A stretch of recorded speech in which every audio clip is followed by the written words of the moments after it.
दोस्तों, एक बात और कहना चाहूँगी मैं कि व्रत उपवास करने से अपने भीतर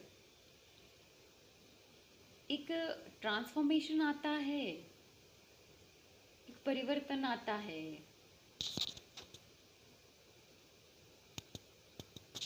सदियों मतलब किसी की 80 साल उम्र, 50 साल, 60 साल, 70 साल, 80 साल से वो अतिक्रमण का प्रतिक्रमण कर रहे हैं। बेव अप, अपनी बेवकूफ़ी को जानते नहीं हैं और यूं ही अतिक्रमण का प्रतिक्रमण कर लेते हैं, माफ़ी मांग लेते हैं भीतर से। जिसने वाकई अपने आप को जाना, उसके भीतर अब परिवर्तन आता है, उसका स्वभाव बदलने लगता है।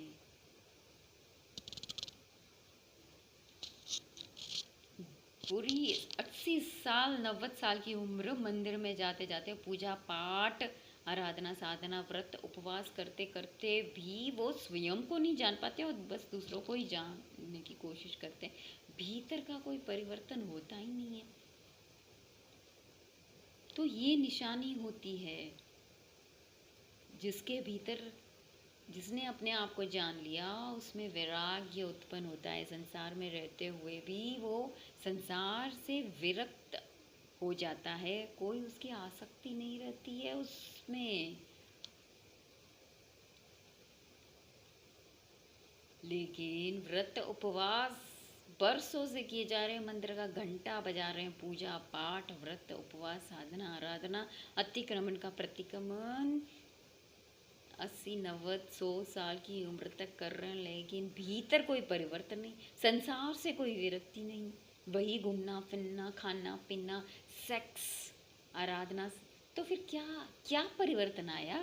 वही मेकअप, वही वही सब कुछ, वही शादी ब्याह, वही दिखावा, वही ड्रामा। तो कहाँ परिवर्तन आया? तुम्हारा व्रत उपवास 1 महीना कर लेता है, 2 महीना कर लेता है, हा, क्या बात है। लेकिन भीतर का परिवर्तन किसी ने जाना नहीं। क्या अगर 1 महीना किसी ने खाने पीने का त्याग करके अपने आप को जानने की कोशिश, तो उसका स्वभाव, उसका आचरण, उसका व्यवहार कैसा होगा? उसकी मनोदिशा, उसका आचरण विचार, संसार कैसा होगा? उसका परिवर्तन भीतर का कैसा होगा? कोई परिवर्तन नहीं है, मात्र शरीर को भूखा रखते हैं और दिखावा। मैंने 21 उपवास कर लिया, 11 कर लिया, 8 कर लिए, 1 कर लिया, 2 कर लिया, 3 कर लिया, 4 कर लिया, मंदिर गया, क्या फ़ायदा उसका? Zero result.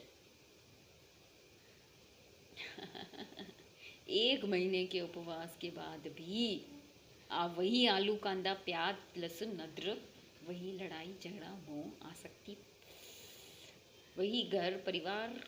तो भैया क्या क्या परिवर्तन हुआ आपका? ज़ीरो। महावीर का संदेश यही था। महावीर वही होता है जिसने अपने इंद्रियों पे काबू कर लिया, मोह आसक्ति उस पे काबू कर लिया, वो होता है महावीर। गुड बाय दोस्तों, लव यू।